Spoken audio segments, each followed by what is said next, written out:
Meribah, a significant biblical location where Moses struck the rock to bring forth water for the Israelites. This event is recorded in Exodus 17 and Numbers 20, and it carries deep theological implications, especially regarding faith, obedience, and God's provision. Meribah is often associated with strife and testing, as the Israelites complained about their lack of water, prompting Moses to act. There were two separate instances where Moses brought water from a rock, and each had distinct theological significance. Exodus 17 verses 1-7. Water from the rock at Horeb. This took place early in Israel's wilderness journey. The people complained about their thirst, and God instructed Moses to strike the rock at Horeb. When Moses struck it, water flowed out, providing for the people. This event emphasized God's provision and care in response to their need. Numbers 20:2-13. The waters of Meribah. This happened years later, near the end of their wandering. Again, the people complained about a lack of water. This time, God told Moses to speak to the rock rather than strike it. However, Moses struck the rock twice in frustration instead of following God's command. Though water still flowed, Moses' disobedience led to a serious consequence.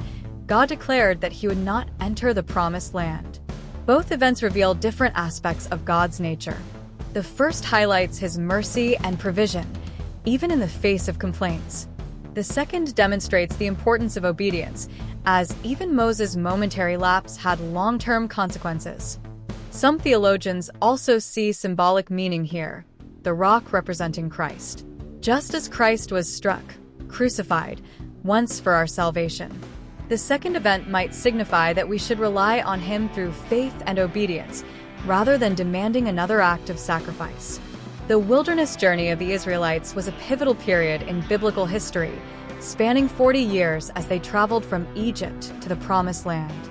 This journey, recorded in Exodus, Leviticus, Numbers, and Deuteronomy, was marked by divine provision, testing, and transformation. The Exodus from Egypt. The Israelites, led by Moses, were freed from slavery after 10 plagues struck Egypt. They departed in haste, crossing the Red Sea, where God miraculously parted the waters for them. Mount Sinai, and the giving of the law. After escaping Egypt, they camped at Mount Sinai, where Moses received the 10 Commandments and the law. This moment established Israel as God's covenant people. The wilderness wanderings. The wilderness wanderings. They rebelled multiple times, including the golden calf incident and Korah's rebellion. God guided them with a pillar of cloud by day and fire by night. The spies and the 40-year judgment. When they reached Kadesh Barnea, Moses sent 12 spies to scout Canaan. 10 spies reported fearfully, leading the people to doubt God's promise. As a result, God decreed 40 years of wandering, ensuring that only the next generation would enter the land. Near the end of their journey, Moses struck the rock at Meribah instead of speaking to it, leading to his exclusion from Canaan. The Israelites defeated several kings, including Sihon and Og, securing territory east of the Jordan. Moses gave his final speeches in Deuteronomy, preparing them for life in the Promised Land. Faith versus doubt. The Israelites struggled to trust God, leading to delays and consequences. God's provision.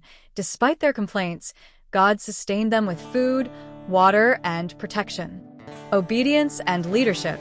Moses' role was crucial, but even he faced consequences for disobedience. This journey wasn't just about reaching a destination. It was about shaping a people who would rely on God.